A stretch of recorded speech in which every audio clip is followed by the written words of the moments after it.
Welcome to First Wing, a Fourth Wing podcast. I'm Brianna, and this is the start of my Iron Flame journey. And I'm Kendra, an experienced dragon rider, here to help this second year. Just a quick note, this book contains explicit content including swearing, sex, violence, and death, and so will this podcast. And these chapters have some violence, they have some sexual tension. I'm sure they have some swearing. Yeah. Today we're discussing chapters 11 and 12. We ended last episode with Violet getting the letter that Xaden wrote to her as he came to visit her. Yep. And then he leaves. And that was the end of their visit. Yeah. Oh, hey, before we get in this chapter, I've been meaning to ask you.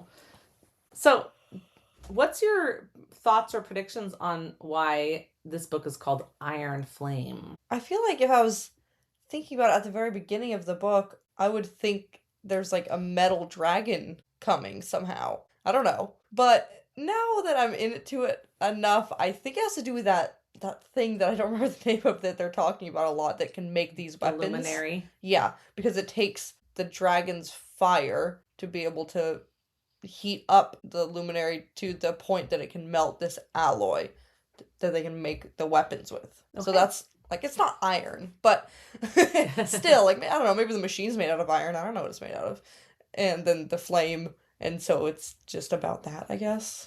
I don't know. Maybe they nicknamed the luminary the Iron Flame, and then it's like, oh, they put the name of the book, and you know? Right. But other than that, I don't know. That's it. Okay.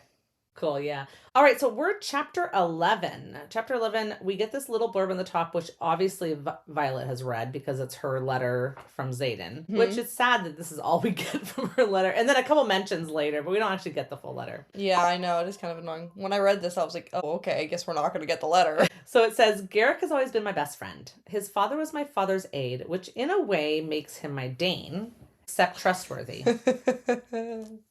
After Liam, Bodhi was and still is the closest thing I have to a brother, perpetually tagging along a step behind. So he's calling Garrick his best friend. Yep. But he's saying after Liam, meaning like I guess Liam was his more his brother than Bodhi. But Bodhi's his cousin, right? Yeah. Because I guess him and Bodhi grew up a bit closer when they were younger, but then him and Liam lived together. They lived together afterwards. But by that time, wasn't he already... It would have been like 14 years or 5 years. I can't remember. Yeah, 13. No, how long was it since this revolution? I don't remember now. I feel like I knew that at one point. And then it says recovered correspondence of Lieutenant Xaden Ryerson to Cadet Violet Sorrengal. Yeah, the word recovered, I was like, recovered? Like, what do you mean recovered? And then I was like, wait, the beginning of this book where they explain it was written by this person and then translated by this person into the common tongue, blah, blah, blah. Yeah, it says the following text has been faithfully transcribed from Navarian, which is what they're currently speaking because it's Navarian. Yes. And then it says into the modern language, which that's just fascinating alone. Like, when did this modern language come? Yeah. By Justinia Neilwort, who we know who that is, who at this point, when this happens, is the curator of the Scribe Quadrant. Right. So I'm like, okay, so that means whoever put together this book the first time, not Justinia, because she translated it. So whoever... Oh, I didn't think about that. Put together this book in Navarian, the Navarian version of Fourth Wing and Iron Flame and etc. I'm sorry, does that make Rebecca Justinia? Maybe. Okay. But that means that they wrote this history book. And then took this letter that he wrote. Not just the letter, they took all of these passages. Yeah. All of these passages from these different books, from these different letters to her mother, to these different, all these different things, and added it in. It definitely insinuates that. Yeah. But also at the same time, I've always thought this about this book. This is just my thought of it. It's like, this is a book from Violet's viewpoint. So she wrote the book. But no. So I feel like this is like, it's one of those things where we're getting a lot more. We're actually getting the full story, but it's kind of being... Right. Laid out as if we're reading a book, but we're not really reading about their sex life and all the little intimate details. Maybe in Navarre, that's how you write history textbooks. Keeps the kids reading the history. Were there people hiding in their rooms, or are they? No. I get what you're saying. I agree. But the word recover just makes it feel like, okay, so all of these blurbs at these tops of these chapters are not put in by Violet. Yeah, someone's put it They're together. put in by whoever put together this book. Yeah, and what is recovered? That's a word that I think spirals a lot of people. It scares me. It makes me feel like Violet's dead. Right. A lot of fans spiral with that word, recovered correspondence. Okay, I'm glad I'm not the only one. They're like, what the heck does that mean? I mean, it could mean anything. It could mean that Basgiath blew up and they found it underneath the rubble. I mean, yes, you know? I know. Or it could mean that they ran away together and this was recovered from her stuff. Which they should. They should do. They should probably do that. So it could mean a lot of things. But I was like, recovered. Yeah. That, like I said, that causes a lot of questions. Yeah. Anyways, we get this time skip now of like a few mornings as we get into this chapter. And she's still smiling from reading his letters, which it sounds like she's also reread, right? Yeah, definitely. But it is a great little it's a great little thing here because she's coming back from running with Imogen and she's thinking about how he's written about him and all these little cute little details, like he likes to sit on the roof of, or he liked to sit on the roof of Ryerson's house during the rebellion, waiting for his father to come home, which is also sad. Yep. And then Imogen points out, she's like, you've been smiling like a drunken fool like the last 3 mornings. How can anyone be this happy in the mornings? Which is cute. And Violet is just like, there's been no nightmares and there's no one trying to kill me. Then Imogen's like, sure, that's the reason. Why don't you just take him back already? This is funny because she says that. Why don't you take him back already? And then when Violet goes and says, like, he doesn't trust me, you know, like, doesn't mean we should be in a relationship because we have whatever. She's like, no, I was finishing a conversation, not starting one. And I was like, I went back the page and I went, nope, you were starting one. You literally asked, why don't you take him back already? Yeah. Anyways. That's true. That is true. Yeah. But she is kind of like saying, she's basically saying here, like, I can run with you and I can train with you, but you already have friends to talk about your sex life with. Right? Yeah. The ones that you're avoiding all the time, basically. Yeah. Yeah. And then Violet asks, we aren't friends? And Imogen says, well, we're co-conspirators with a vested interest in keeping each other alive. And then Violet's like, aw, don't go all soft on me right now. Yeah. Which is cute. But that, I bet, is the closest Imogen's going to get to saying we're friends. Yeah. Oh, somewhere along the line, I asked you if we had heard of who Dune is. And it says in here, like, what in Dune's name would a scribe be doing in the quadrant this hour? And then earlier also talked about Dune. So we have now been introduced to this god, Dune. Yeah, but do we know what they're the god of? It's not luck. Is it wisdom? It might be wisdom. That's what I feel like we guessed last time it came up. Okay. But I'm still not sure because I don't remember. Well, who's the goddess of war? Is that Dune? I don't know. Oh gosh, peoples. You can look it up. I cannot look it up. Yeah. Okay, so Dune is the goddess of war and strength. Okay. I think I was thinking Athena. Yeah. You know, like the Greek god Athena, and that's wisdom, but she's also the god of war strategy. Yeah, so it was kind of that. Yeah, so she's a goddess of war and strength. Yes. Okay, good. So what in Dune's name would a scribe be doing in the quadrant? That's what she says. So anyway, she sees Jesinia, right? Yep. Violet mentions that she's like in one of the shaded alcoves, tucked away like she's trying to hide. Yeah, so I was wondering instantly, okay, so is Jesinia suspicious of Violet? Is this her coming to her and being like, hey, blah, blah, blah? Like, is she going to warn Violet of something that's going to happen because of the books being checked out? No, but it warns us, the reader, of what could happen. I know, because we do end up getting this scene here at the end, yeah. Yeah, so Imogen is like, what the heck? So you're hiding from your second writer friends, but you're befriending a scribe? Because, you know, at this point they know that scribes are the ones hiding all this information, right? Yeah, they don't like scribes. Yeah, no. But Violet's like, this is my friend. I trust her, you know? So she goes over and Imogen comes as well. And it's interesting here because Imogen actually signs too, so she also knows how to sign. So it sounds like it's a little bit more common there than it is here. It probably should be. Yeah. But Violet says something like, I'm fine to Imogen. She's like, you know, she's not going to kill me. She's a scribe or whatever. Yeah. And then, oh yeah, and I think Jesinia says like, yeah, I'm not going to try to kill her or whatever. But the funny thing is Imogen's like, Violet knew how to kill just fine on a scribe's education. Another compliment from Imogen. That's true.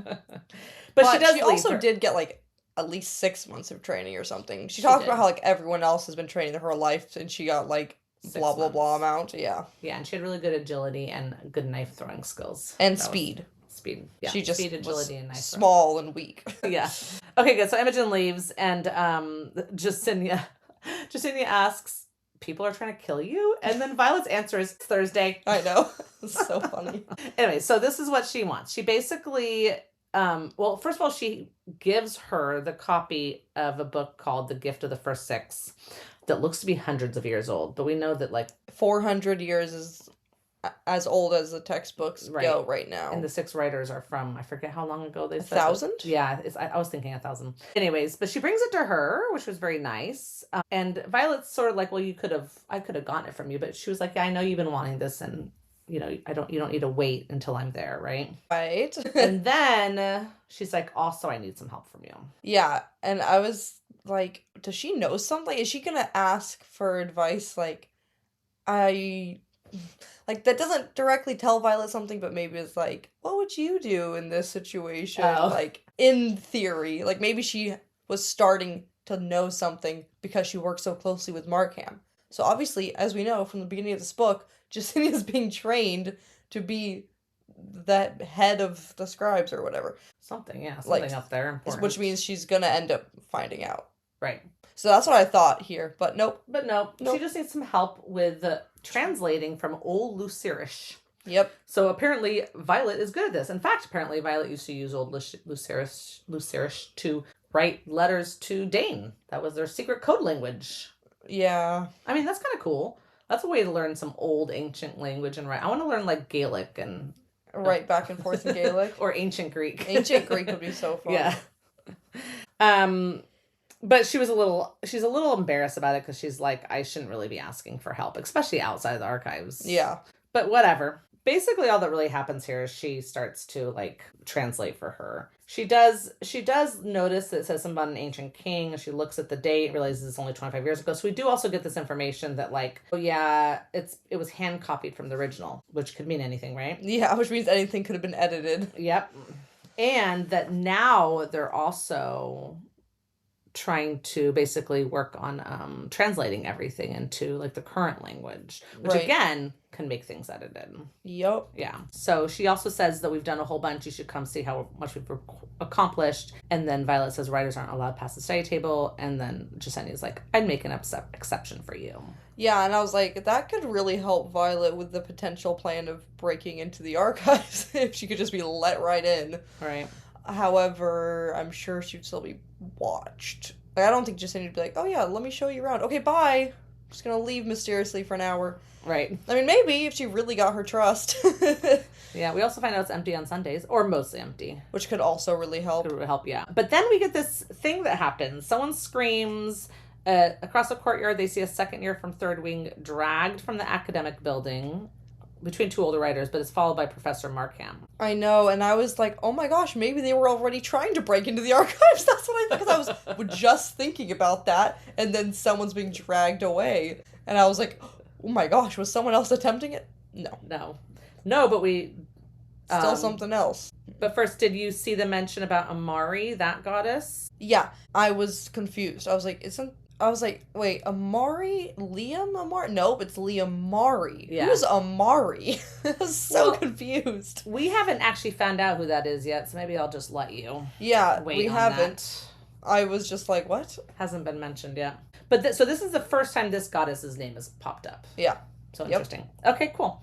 Jasenia says that she thinks it's her fault because that particular writer who's being dragged off had requested a book yesterday that she recorded their request. She has to record their request. Violet even says, yes, it's regulations. Sort of indicates that Violet does know. Yeah. Because we questioned that earlier. But then she doesn't say what the book was. But whatever it is terrifying her. She knows that something that guy asked for has caused whatever is going to happen to him. Yeah. So this whole thing is like, okay, let's remind the readers of this, like, because we only knew that this could happen from, like, that blurb, basically. Yeah. So it's like, honestly, there's a chance I could skip the blurb sometimes if I was reading by myself, like, not doing the podcast, because sometimes it's hard not to just get right into the next chapter. So this is like, hey, reminding everyone. And also being like, okay, Violet does know this. She does. And then she's, like, thinking to herself, like, she realizes how dangerous her research project really is. She's probably never seen anybody be dragged off for requesting a book, so even though she knows that, she probably didn't, like, was just hoping it would just, like, who cares, you know? Yeah, I was like, that's what I've been saying. I've been like, what are you doing? Like, you probably know this rule. And then it's like, you definitely know this rule. So, she's risky. Yeah. She's a little Gryffindor. There could be a better way to do it, probably. Yeah. Okay, so then we have kind of a jump in time, right? It's later that day. She and her other, like, squad guys are heading up the steps towards the flight field, and Rhiannon's, like, calling out because she was late from, like, a leader's, you know, little meeting and stuff. Yeah. But she runs up. And Violet is also, like, kind of pointing out that she's keeping an eye on everything around her and everyone around her because people are trying to kill her. Like she said, it's Thursday.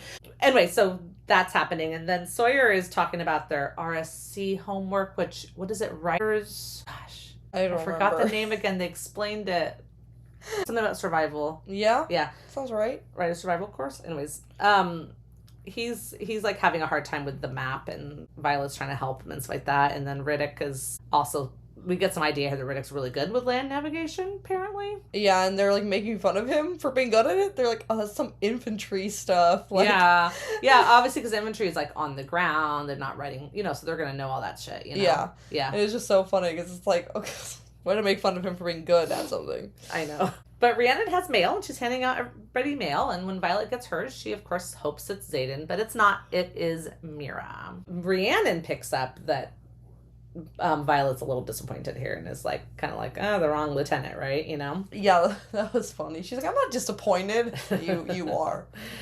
Yeah, she is. And then she asks, like, are you two together? I mean, something seems off with you guys. And then Violet's like, yeah, not anymore. And then this is, again, where she has to decide, like, what truths to tell and stuff like that. So she does, what does she say here? Oh, yeah. She does basically say, like, I have to tell her something. So she says, like, I had to end it because he, like, wasn't being honest with me. Like, wasn't lying, but he wasn't telling the truth totally. And then Rhiannon's reaction is like, another woman? Because I will absolutely help you annihilate that shadow-wielding asshole if you guys are exclusive. And he... ... Yeah. But no, that's not it. Thank goodness. Yep. Anyways. I don't think she would need Rhiannon's help. She would kill. Well... Xaden's sort of like the most powerful writer. I don't know if Violet's could kill him. Okay, fine. You're right. She can't even aim her. She might kill the girl then. That she might do. She's gonna kill someone. Yeah. She asks about Tara, and Rhiannon's like, they haven't had a lot of time with each other.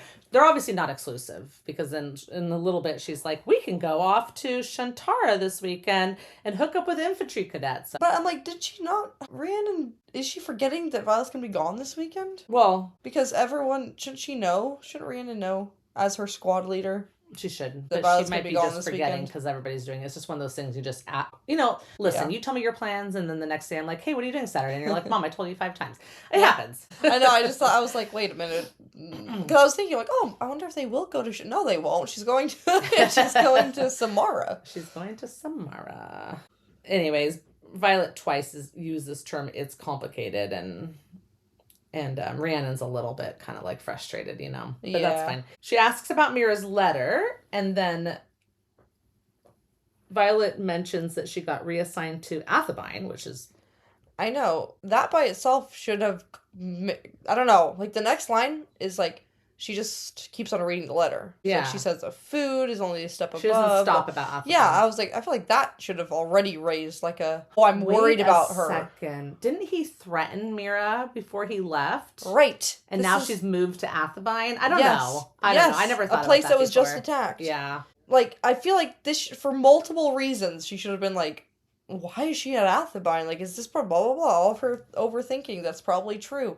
But she just moves on from that. She does. But then, like, the real red flags come, so, I guess. Which, the real red flag is that they've literally blacklined most of the rest of the letter. So, it's all been, like, what do you call it? Whatever. It's been redacted. Redacted? Censored, yeah. Yeah. Oh, in fact, both of those words are used here.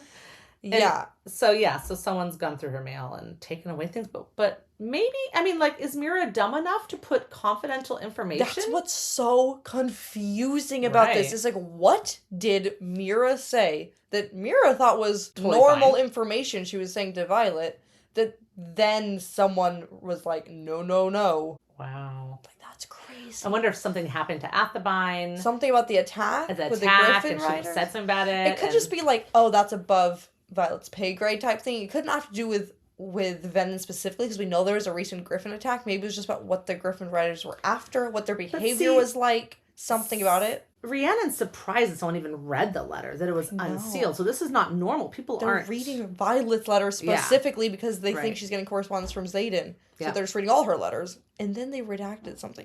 This is so crazy. So, oh my gosh.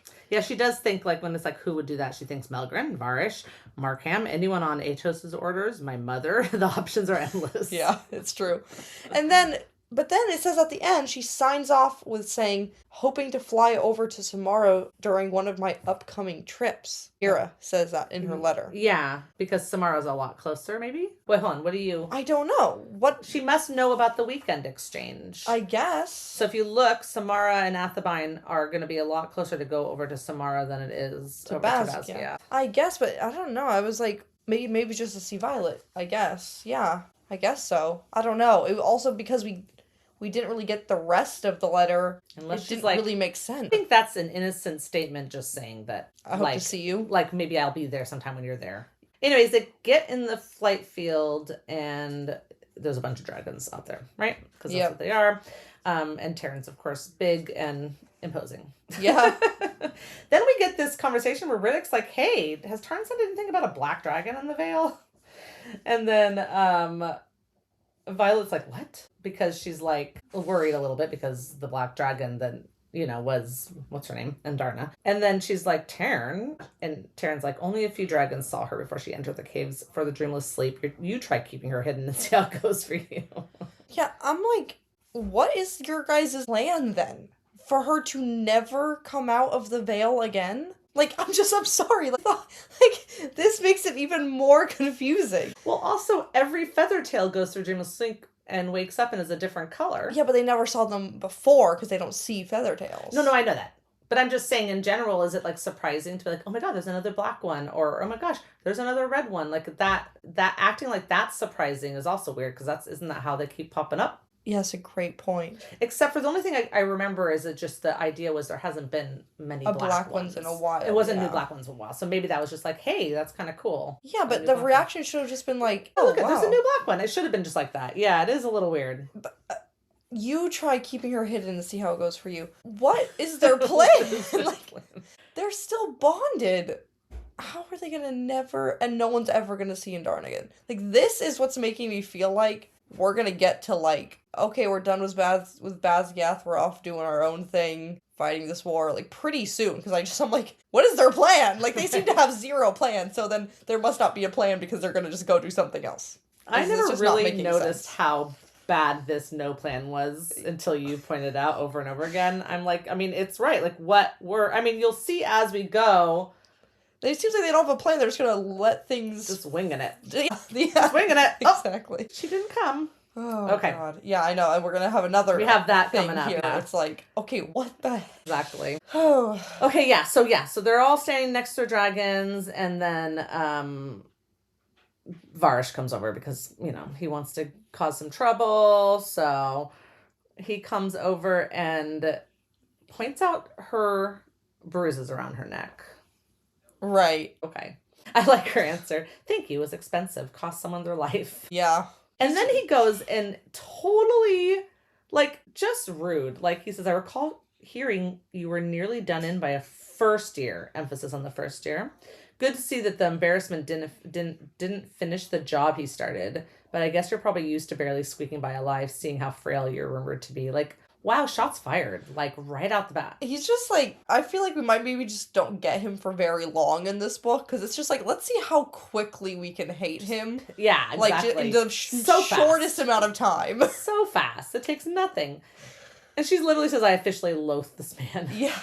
But at least I know Tarn will eat him whole if he tries to attack me, which is very true. And then he brings up, oh, where's your other dragon?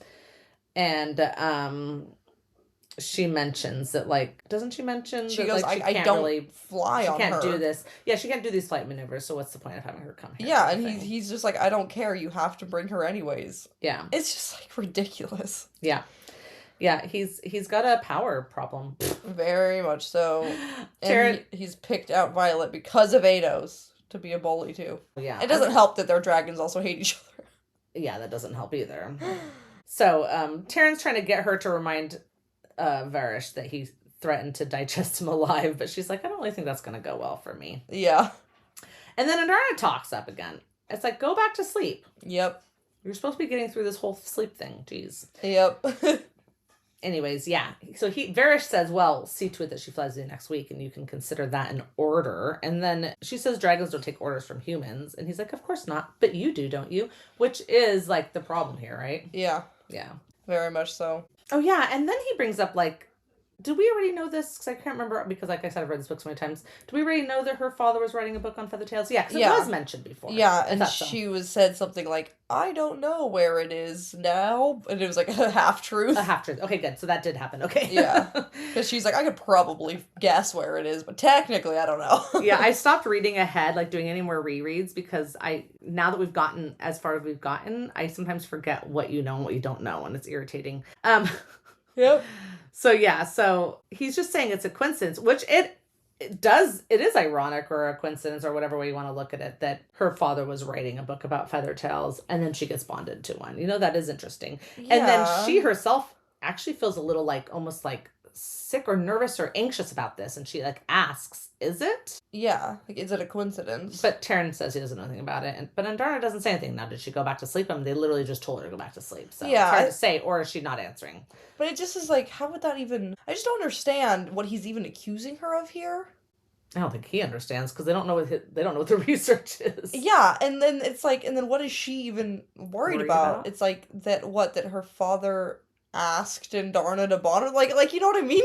So I'm just like, what would the problem even be if it wasn't a coincidence? Well, how was he writing a book on Feathertails when no one knew what Feathertails were? His dragon, I guess. But there's questions. Wait, he's a scribe. He doesn't have a dragon. No, oh, that's right. He doesn't have a dragon. Okay, yeah, I'm not sure. Yeah. I don't know. But it doesn't really matter, because either way he was, but it just doesn't, I don't know how that would affect the dragons to the point of... It just doesn't make any sense. And again, what is he accusing her of? Like, conspiring with her dad to get a Feathertail? Like, yeah. And even if that was what she did, how does that affect you? Like, yeah. It's an interesting statement. Varrish leaves. Bodhi shows up, and then they mentioned that their third years have joined so they can demonstrate a running landing. So that's what they're demonstrating today, right? Yep. So it's Dane, of course, on Kath. The dragon comes quite fast down to the ground and then sort of slows down, hovers a little bit, whatever, but he's still going fast. Dane then slides down the leg, perches on the claw while flying, and then, jumps off in like a run sort of. Yeah. And so this is the running landing. And then Taryn says, this is unadvisable for you. And she says, for anyone with a heartbeat. Yeah. But, I mean... the third years can do it, so they can do it. But if she's gonna land on her feet that hard, it would probably... She could do a rolling land, maybe. No, yeah, but because of everything being brittle or whatever, she could probably break something. But if you're gonna dislocate a shoulder, you can still run at least. Yeah, I'm just saying, if it was like an emergency. Yeah. Yeah. So apparently, Atos Dane did a good job on it. But is this where she basically is saying that Carrie doesn't know what's out there, because he should be teaching us how to stay on our dragons, not getting on the ground, right? Yeah, that's so true. Yeah. Also, Taryn says something like, we're not going to be doing this. Carrie, the dragon watcher, will adapt his requests or I'll have an early lunch. Oh, Taryn. Anyways, okay, good. So now we're jumping forward to, it is now I think the night before the weekend. She's officially off.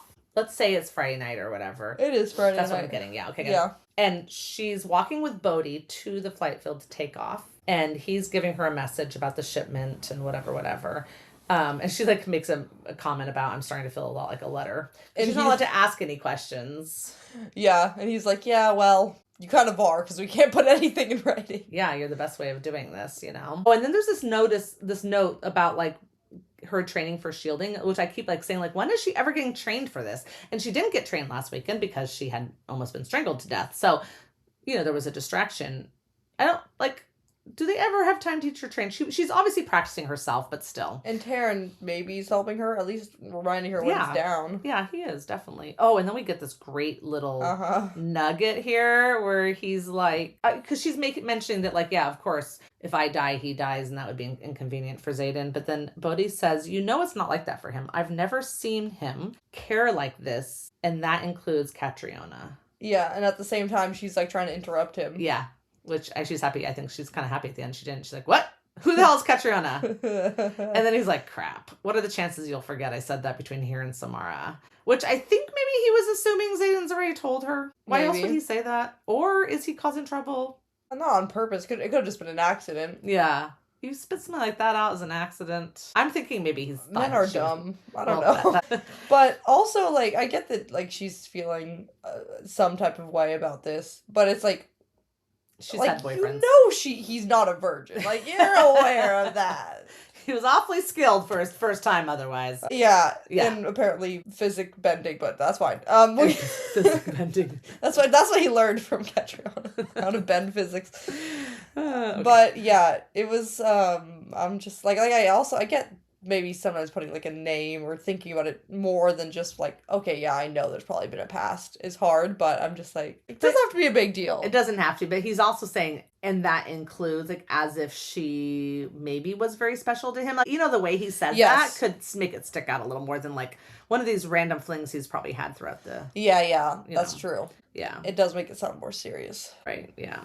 Anyways, when he said, what's the chance of you forgetting? She said none. He goes, well, not even the tiniest bit of a chance, because the thing about the deal you two have with your dragons is that he'll be back here next week, and I'm not remotely in the mood to have my ass kicked after fending off another assassination attempt. Okay, so this is a great way now to totally get her off this subject, because now we're like, what the fuck? An assassination attempt? So apparently this is the second time someone's tried to jump him in the bathing chamber. But then we also find out later that it's also happened to Imogen and someone else, right? Yep. Where is that? Oh, I like how he's all like happy about the fact that he totally eviscerated some asshole out of second wing while naked and only got a bruise. Go Bodhi. But yeah, somewhere he says, wow, maybe it's in the last part of the conversation after they've dumped her stuff all over the floor. Yeah, I guess, because it is here somewhere. Here. So we know that these guys are being attacked. These people who went to Athabine. Yeah. And what's it called? The other place, Ressin. So it's very interesting because it doesn't seem like they were fending off bi-weekly assassination attempts just for being the kids of the rebellion. Before this. Yeah. Yeah. So I guess she's also just fended off an assassination attempt, and she's not, you know what I mean? No, I know, but it's just interesting because it's like, so they really didn't think these guys knew that much then, right? Right. I mean, yeah, that sure. Must it definitely be the could case. Communicate that. Because I thought that leadership knew this whole time that all these kids knew this, or at least all the older ones did, and the promise was basically shut up or die. But they are still shutting up. They've not stopped shutting up. Yeah, nothing's changed. The only thing I can say is, and I don't know the answer, this is me just thinking, is that all of these guys who went to Athabine also know that Ados specifically sent them with a message about there being an attack, and so they could possibly out him. Yeah, this could all just be about Ados. Yeah, so right? It could be that, or like you said, it could be like, well, they're like, well, now they know. I mean, shouldn't they be killing Ados then? No, joking. For being the ass. I don't know. Like, it is a weird thing, but it's definitely this group. I at least fooled General Sorengale, and the only person it did fool is Ados. Who already knew in the first place. So are all these assassins coming from Ados, basically? Right, that's the question. Which is crazy. But they get interrupted here because Varrish has come. He's like, tells her she has to delay her launch. Uh-huh. I know. I was like, are you serious? Like, are you serious right now? But it's only delayed for a second. I mean, it's still very annoying. But I thought he was going to be like, you can't leave tonight or something like that. Yeah. Well, they are going to check her bag by rudely dumping everything on the floor, which the other person with them is sort of like, wow, you really needed to do that to this girl. Yeah. Like, you really had to throw it all on the ground, but whatever. Anyways, they go through her stuff and it's just, there's nothing there. And so he's kind of like not happy that there's nothing. He even looks through all her books and everything. Yeah, like waiting for like special notes or anything. Yeah. And then he's like, says to her, see you in 48 hours, Cadet Sorengale, and don't forget, since your Feathertail decided not to join you in formation again. He says, I'll be pondering your punishment for a dereliction of duty while you're gone. You can really say I can't even believe that. Like, I can't believe that that's a rule. Well, this guy doesn't care. I get it. He gives an order, it's not followed, he can call it dereliction of duty. That's ridiculous. Right? I'm sorry, how is she supposed to force a dragon to come? Right? Say, you know what, Varrish? You go into Vale and go get him. Her. Yeah. Seriously. But you can't say that in a military situation. You know, like, this is the problem, is that the humans do have their exact chain of command they're supposed to follow. Yeah. The dragons have their own, and this is where this is clashing, you know? Yeah. But it's just so dumb. Anyways, here she gets mad at Bodhi because she's like, you knew they were going to come check my stuff. And he says, yeah, we figured, you know, we were just testing it out. And she's sort of like, you don't fucking use me for At least without telling me. Tell me. I mean, I could have been prepared. It's not like, I mean, I don't know. He could have done something. But yeah, so when he says it was an experiment and you were the control, and she says, well, what the fuck was the variable? Yeah. He says, check Terran. And we find out what it is that they've basically hid stuff up on Terran, which of course, no one's going to go check the dragon. But also, Terran let someone go up there to put them on. He was probably grumbling the whole way, but still. They didn't put a saddle on him or like measure him or whatever it was. Yeah. But yeah, for sure. Yeah. Yeah, that was really smart of them. But yeah, annoyed. They could have just told her, but maybe they were worried she couldn't be cool enough about it, or like she would glance at Terran too much or something. I don't know. Yeah. So where do we have this information that more people got attacked? I don't know. Maybe it's next chapter. Because I really remember it happening too. Yeah, I can't find it in here. But there's this weird random note. Okay. When she says, she thinks about she's grateful she left the gift of the first 6 in her room. And the book. Yeah. She thinks, not that it taught me anything, besides the fact that the first 6 weren't the first writers. They were simply the first to survive. Oh yeah, when I read that I meant to actually say that, but I just skipped over it. Yeah, that's really interesting. Oh, I found the other thing too. Okay. Yeah, that's really interesting because I always thought, and I've read this book several times. Yeah. This is the first time I caught the fact that they weren't the actual first writers. So that means writers had been trying. They've been trying to bond or something. They're the first one that dying. I'm guessing dying isn't just like the dragons killed them, because then that means they went to bonded. I think that means like the other ones maybe died from their power. You know how they explained that a lot of these first years, like their signet explodes out of them and kills them. Yeah. Or that their signet doesn't manifest and it kills them. That's what I'm guessing. Yeah. Because that means, yeah. Anyways, it is very interesting, but I don't know. It's not really relevant seeming, but it's just like, oh, that's cool. Yeah, it is interesting. Some history more that we didn't find out. Okay, so then a little bit later here in this conversation, Bodhi says, in addition to the very real attempts on all of our lives, Imogen and Aya were attacked today too, coming out of a briefing for 3rd years. We suspected they'd search you, but wanted to confirm. Now, he really should have told her, because what if she did fucking put that book in her backpack thingy? Yeah, that's dumb. But he realizes that and he apologizes, so fine. We can go right. He does. No, it's good he apologizes, but it was Xaden's orders, and that's so annoying too. Did Xaden say don't tell her? Without even telling me, let me guess it was Xaden's idea. And he just says it was an experiment. Yeah. Okay. Okay, good. So she jumps on Terran or runs up his leg or whatever. And and then that's when she finds out that they're carrying stuff. Yeah, because even Terran says, later I'll have more than a few words for the wing leader about not preparing you. Trust me. Yeah. How did Xaden get this information? Oh, last time he was there. Yeah. Okay, good. Okay, good. So they take off. They're heading to Xaden. Yep. Chapter 12. It says up top, Sigale watched me. This is also from Xaden's letter. Sigale watched me kill another cadet for bullying Garrick during threshing. She says she chose me for my ruthlessness, but I think I just reminded her of my grandfather. Right. Just another little tidbit. Yeah. Okay, good. So she's arrived at the Samara outpost. They're high in the Espen Mountains, and she just kind of says it's like sort of like in the middle of nowhere. Like the nearest village is a half an hour flight away. There's nothing around within walking distance and stuff, right? Yeah.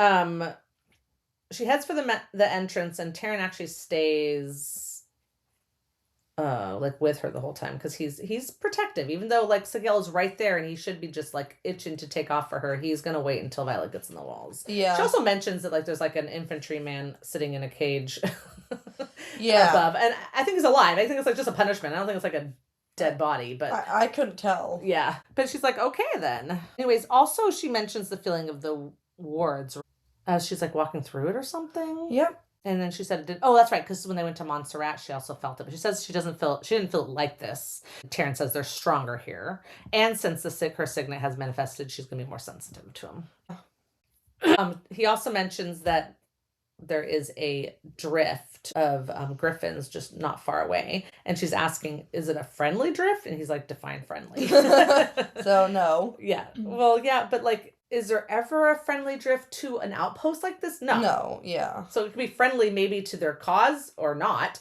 but that's not going to help in that matter. No. So he is keeping an eye until she's beyond into the walls and stuff. So she's there. He takes off. Yay. I just was so happy that he finally got to Sigale. I was feeling it. I was just like, poor guy. He says, call if you need me. I'll be nearby. And she's like, how am I going to call for him for anything? She's like, I'm just going to consider it successful. I can keep him blocked out because it was like, it's been very strong in the past. Yeah, and this like makes me think that maybe she's not doing as good of a blocking as she thinks she is as the rest of this chapter goes on. Because like, I'm not saying it couldn't just be her emotions, but the way it's described, like, uncontrollable, even when her brain's, like, being like, this is a bad idea. Oh, you mean she might be actually picking up on Taryn and Sigale there? More than she realizes. Oh, I never thought about that. But you're totally right, because I think it's a lot easier for her to put her guard up for other people, but I think it's harder for her to put up her walls for Taryn and Darna and Xaden, because they're already quite connected. It's a very close connection, Yeah. Kind of sniffing for a little bit, so. Yeah. Okay. And even if there's just like a tiny crack, it could be affecting her feelings. That's true. It's a good point. She does definitely get very horny here. Yeah. She comes in, it's kind of like empty a little bit. Not deserted. Like, she gets freaked out a little bit. It's not deserted, but it's like not as busy as she thought. Yeah. She goes to Xaden's room. It's empty. She's disappointed. But then she decides like to follow this, whatever it's called, this bond. Yeah. and she kind of can tell that it's below her, so she just starts descending, and then she eventually comes down to where she hears like shouts and cheers, and she follows along, and it's like this like open space that's like there's like a pit underneath, like a pit kind of farther down, and people are like standing around the railings and watching type of thing. Yeah.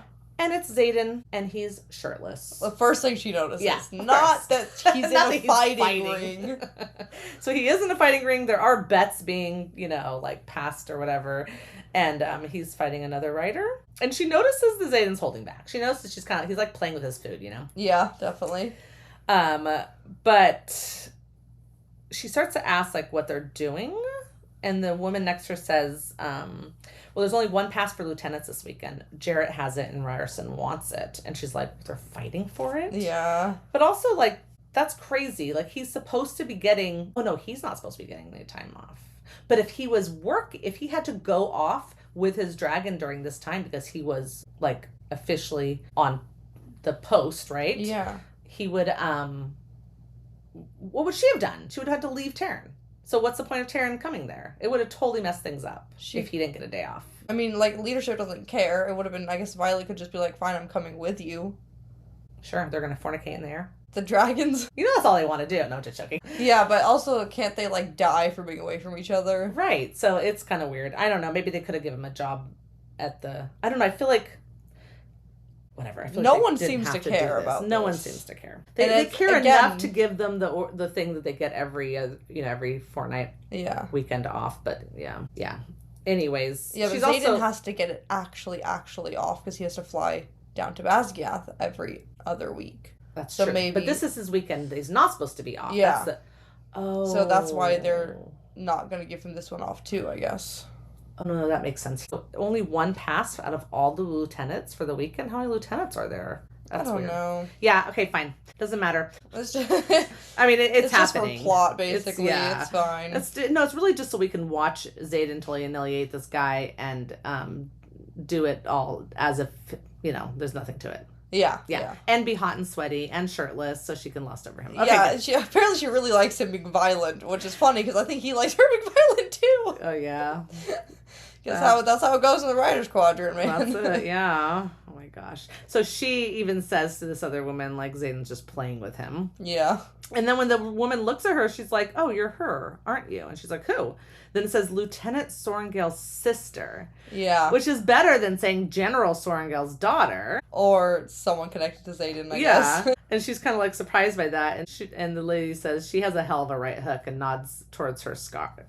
So that's kind of funny. Anyways, somewhere here. Oh, yeah. So here she's just talking about how it's toxic to be like so attracted to his violence and I don't know, everything about him and stuff. Yeah. Anyways, but somewhere... Also, she mentions that her confidence in Xaden is almost arrogance, and I really like that line. Oh, yeah. No, she's just like, he's got this. First of all, she knows he's playing with it. She knows him very well, and she's also has no problem thinking that he's not going to win a fight. Like, he's going to win a fight. Xaden, one-on-one, no problem. Yeah. I like that. I like the confidence. Yeah. Yeah, so then there's just a lot of her thinking about watching him and his body over hers when they're sparring and just all this. She's just getting herself worked up. And it's probably totally Taryn and Vince again. I never thought about that before. I'm like, nothing's happening right here. Like, it makes more sense later when he's like all up in her space, but I'm like, nothing's happening. Right.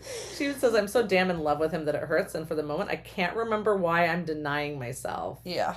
We would like you to forget as well, Violet. That's true. We would. Now, this is what I don't understand. It says, the writer on my left shouts, and Xaden's gaze jerks upward. People are shouting this whole time. They're shouting it's a fight. It must have been not Something correlated. had to be he finally picked up she was there. Yeah. Yeah. Because he gets surprised, gets, his fist slammed into his jaw because he's not paying attention for a second. But then she speaks in his mind and says, stop playing around and end it. And then he says, always so violent, which he loves. And then he just takes him down. Yep. Basically. Yep. And the guy's like, fine. He taps out. He's like, whatever. So then, I love when the writer is like, damn. And she goes, exactly. And then thinks, is it wrong to smirk? Because I can't seem to control my facial muscles. That's so funny. Really she loved it. She's all there for it. Yeah. Have another fight, Xaden. Yeah, right. This girl introduces herself, Cornelia Sahali. Yep. Probably gonna die. We know her name. Oh no, she's in trouble. Yeah. Xaden shows up. She's just basically just lusting over him. He tugs his shirt on, and she was like thinking it should have cooled down her blood, but it doesn't. And she's like, I'm pretty sure dumping a bucket of snowy slush from the nearby peaks wouldn't lessen the heat.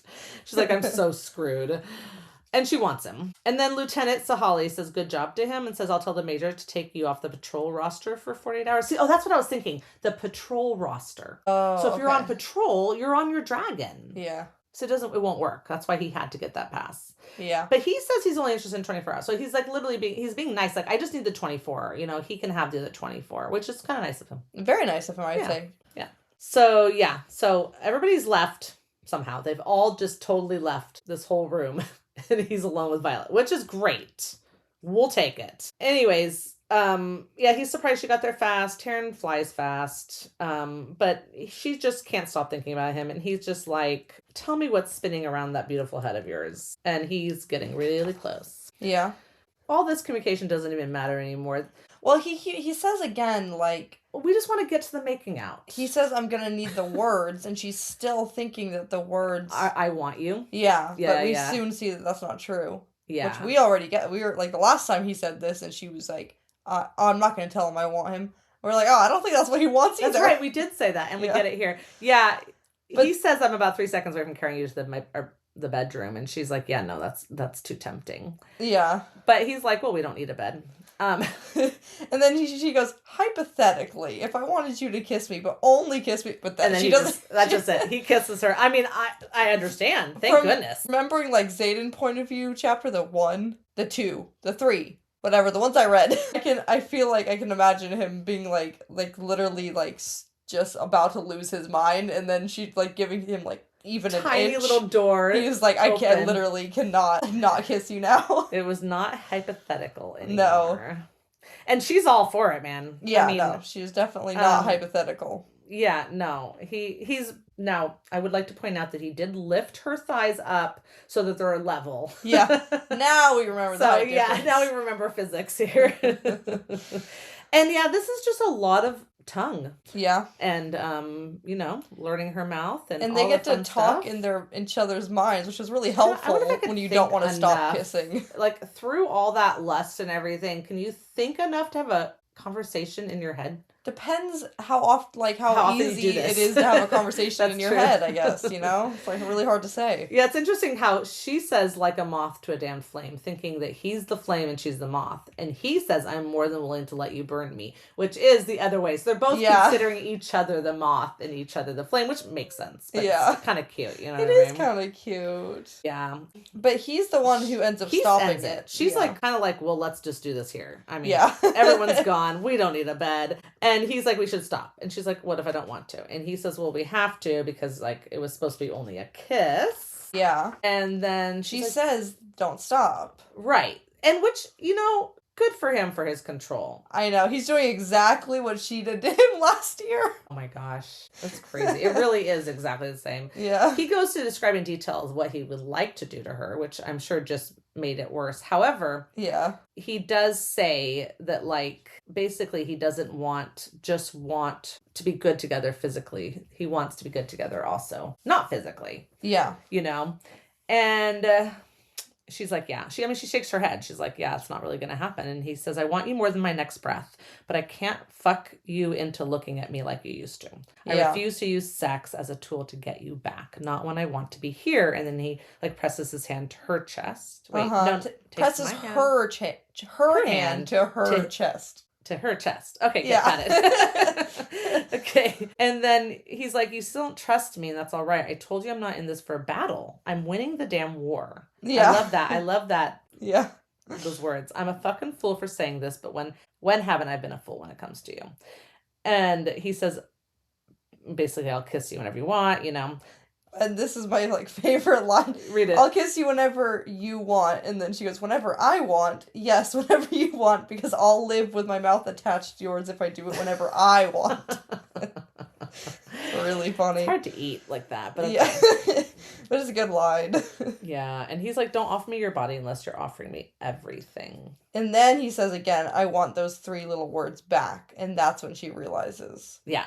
It's so cute. She's like, oh, he wants me to say I love him. Yeah. Oh.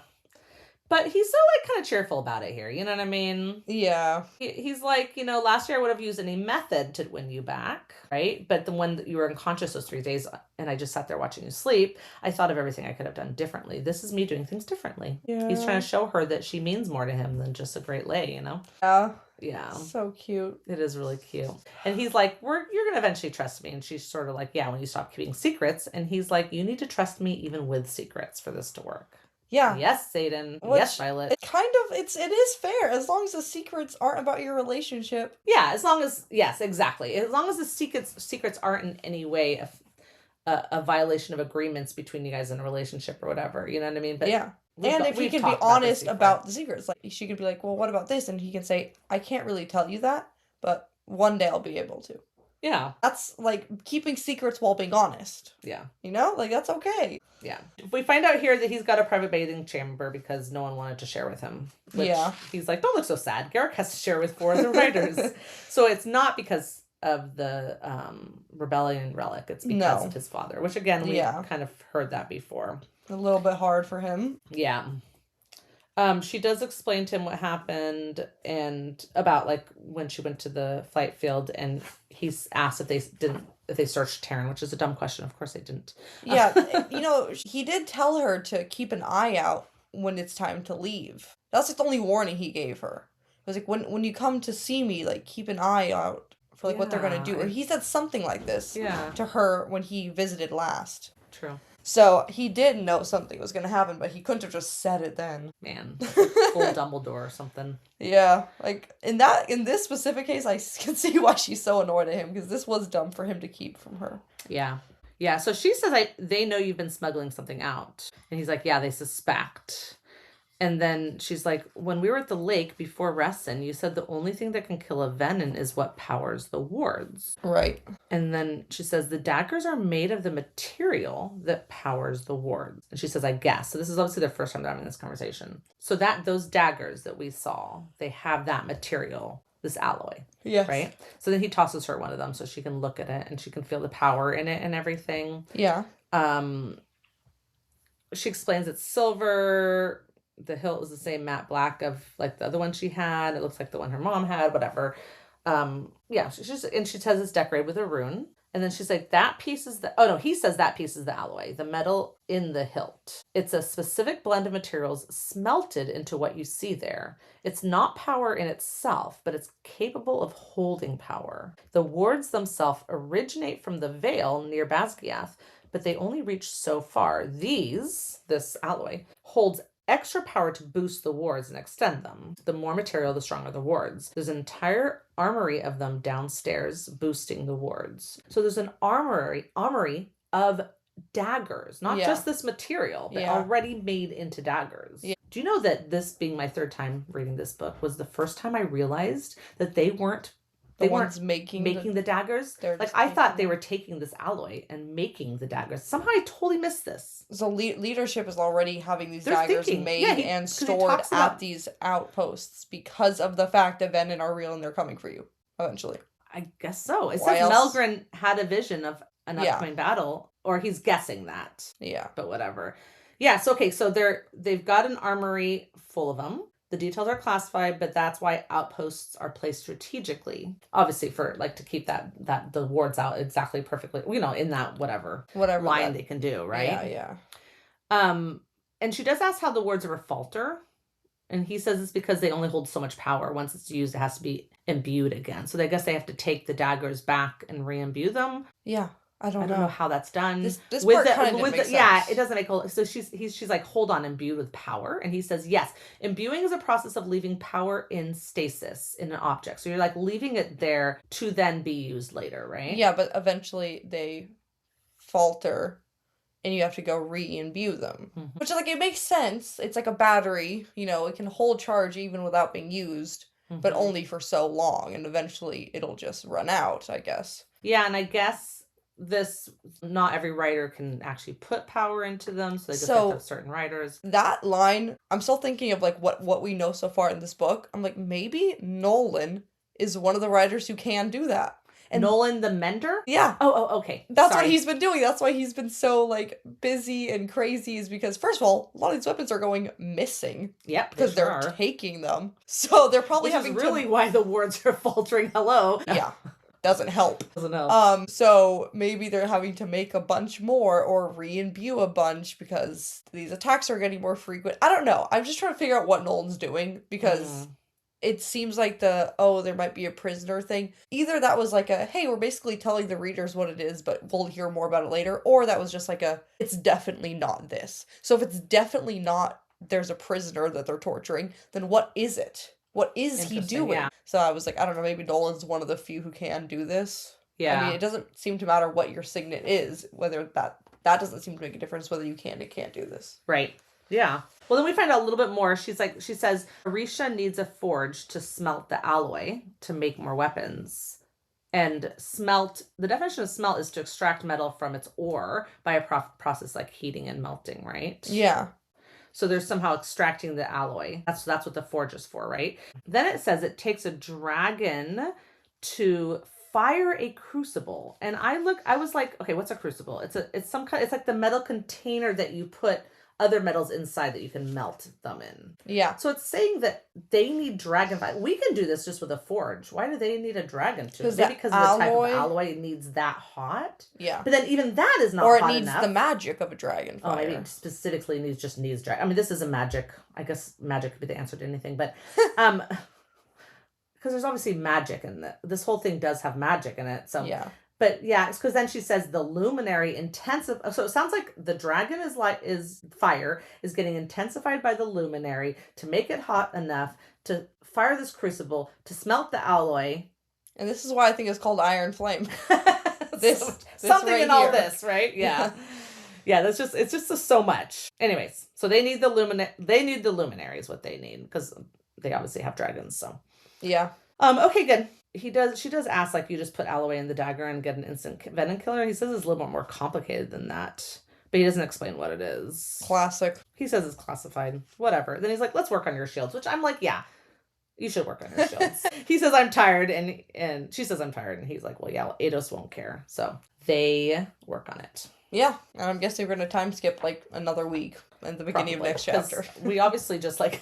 we only care when Xaden's there. Yeah, we obviously got to, skip all the boring stuff. Where's Class, Xaden? Whatever. Varrish being the worst. Yeah.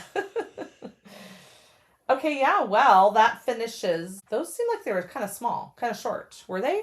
Or do we had less to say? I think the first one was long and normal size. The second one was kind of short. Yeah, it was kind of short. Okay, our socials are Instagram and Threads at Fourth Wing Pod. We also have a Discord, which we sometimes forget to mention.